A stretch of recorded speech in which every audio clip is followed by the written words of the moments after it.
what I'm on about. That's what I'm on about. How we doing, guys? Welcome to DT's Daily. We are back for another week, and I hope every single one of you have had a really good weekend. Now, on today's show, we're going to take a look back at the matches over the course of the weekend. 9 games, plenty of goals, and as usual, some VAR controversy. I represent my fucking self. How we doing, guys? Welcome to DT's Daily. That's right.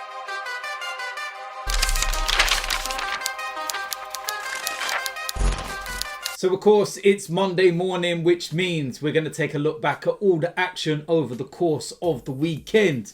9 matches, plenty of drama, plenty of talking points, and plenty for me to moan about as usual. Saturday's games. Let's get with the very first game of the weekend. Aston Villa against Arsenal. 1-0 win to Aston Villa. And I think I've said all I need to say in relation to Arsenal and the performance. Were there some controversies in the game? Yes, there were. In the first half, Bukayo Saka brought down whilst he was on his way to goal. Although he was around about 45 yards away from goal, he was still through and would have been one-on-one with Emi Martinez. By the letter of the law, that is a sending off. It's simple facts, but nothing happened. A yellow card. Since then, we've seen various clips from other matches and years gone by where the same things happened. There was one this season, in fact, involving Sheffield United and Aston Villa. And guess what happened? He was sent off. Ironically, there was an incident very reminiscent to this between Arsenal and Crystal Palace. And the Arsenal player was sent off. Now guess who the Arsenal player was? Mikel Arteta. Yeah, there we go. Going into the second half, another contentious decision. Clear penalty on Lacazette. Emi Martinez has pulled him down. Now I know they were former teammates, but he could have waited till the end of the game if he wanted to swap shirts with him that desperately. It's a clear foul. VAR is there to see these incidents. It didn't see it. And there we go. Arsenal lose the game 1-0. Burnley against Brighton. This game finished 1-1. And I suppose both teams will look at that and say, okay, it's a point. But they probably both wanted the 3 more than anything. But it still keeps them above the relegation zone. Lewis Dunk scored for Brighton. Gudmundsson scored for Burnley. And yeah, the spoils were shared. Newcastle against Southampton. Really good game, this one. Joe Willock scored on his debut. Almiron scores a couple of goals. Minamino scores on his debut for Southampton. James Ward-Prowse with another one of his free kicks. Hendrick sent off, and that left Newcastle down to 10 men with more than 30 minutes of the game to play. And Southampton threw everything at Newcastle. But Newcastle, they held on, and they will be buzzing about getting those 3 points, because I think that will be enough for them to stay away from the relegation dogfight. But you still never know. Fulham against West Ham. This game finished 0-0. And I suppose the big talking point of this was in the 97th minute of the game. Souček was sent off for an alleged elbow. Guess who the referee was? Mike Dean. What did I say on the podcast when we was with Robbie and AFTV last week? The Mike Dean show. Mike Dean is the epitome of everything that's wrong with the referees in this country. Me. Anybody with a brain watching that incident will have seen that it was completely accidental. Mitrovic, who was on the receiving end of it, even said it was accidental.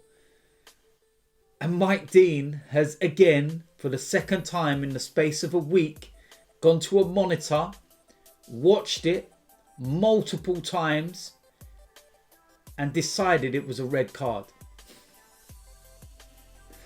Honestly, if this one gets overturned as well, that means 2 decisions from Mike Dean would have been overturned in the space of a week. When are the authorities finally going to clamp down on these incompetent referees, and especially ones like Mike Dean? When? Yeah, doubt we'll see anything soon though, will we?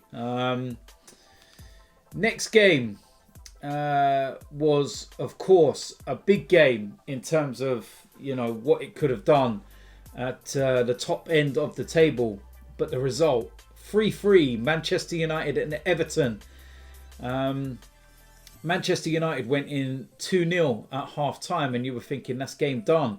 Everton came out absolutely flying in the second half.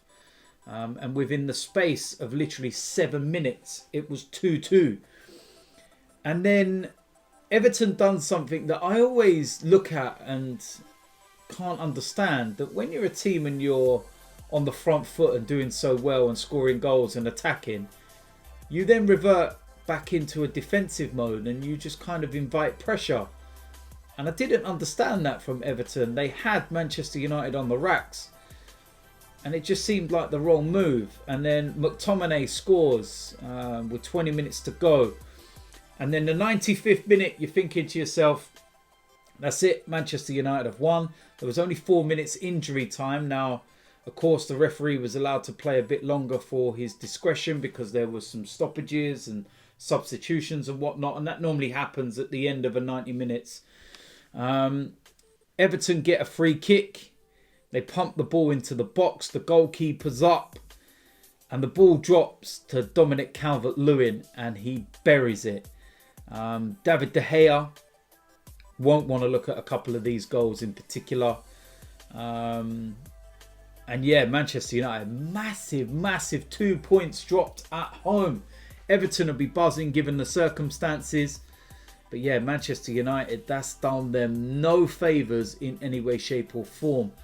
Going into Sunday's games, and first one was Wolves against Leicester, and that finished 0-0. And the least we say about that, the better, I think. Absolutely awful.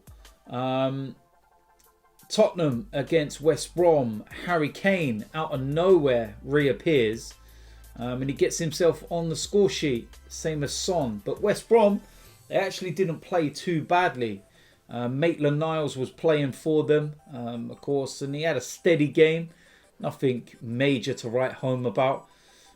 West Brom scored near the end as well, but it was ruled out for offside, rightly so. But Tottenham now just be happy to, you know, get themselves back to winning ways. But I suppose that result was expected. Sheffield United against Chelsea, and this finished 2-1 to Chelsea. But Sheffield United can probably feel a little bit disappointed with that because I felt they played really well. Now, they were awarded a penalty in the first half. Chilwell fouled the Sheffield United player inside the box, but VAR ruled it out for offside from the cross in the box. So Chelsea got very lucky. Mason Mount scores just before half time, then a comical own goal by Rudiger. Just watch it if you haven't seen it. I just can't even explain it, how on earth he did it. And then Ramsdale brings down Werner. And the first thing I'll say about this is that obviously the referee never initially gave it. He went to the monitors, VAR. Werner had put the ball round him. Ramsdale's brought him down. Like, he wasn't even close to the ball. It was miles away. He's just brought him down. And Werner would have had to tap him. Explain to me why that's not a red card. Anyone? Okay. Didn't think you'd be able to, you know. Maybe if his name was David Luiz, he would have got a red. Then we go to the big game of the weekend. Liverpool against Manchester City. And it was an absolute battering. Manchester City winning 4-1. But that doesn't really, you know, paint the true reflection of the game. First half, let's not talk about it. 0-0. awful, apart from a Manchester City missed penalty. Second half, Gundogan made up for that missed penalty. Mo Salah scores to make it 1-1. And again, another incident. Mo Salah goes through, brought down. It's a professional foul. No attempt to win the ball. It's a pull of the shirt. Pulled his arm back, whatever you want to call it. Wasn't really much contact, but he did pull him back. Although Mo Salah looked like he'd just been shot from somebody within the cop end who had a sniper rifle. But why was that only a yellow card and not a red? Is it because he doesn't play for Arsenal? Maybe. And then 2 goals for Manchester City that were gift wrapped. Alisson in goal. What on earth was he doing? The first one, he gave the ball away nearly initially, and you were thinking, right, he's got away with that. And then he gave it away literally seconds later. Phil Foden, superb, puts the ball across, and Gundogan can go and score the goal with 15 minutes remaining. And then, inexplicably, he does it again 3 minutes later.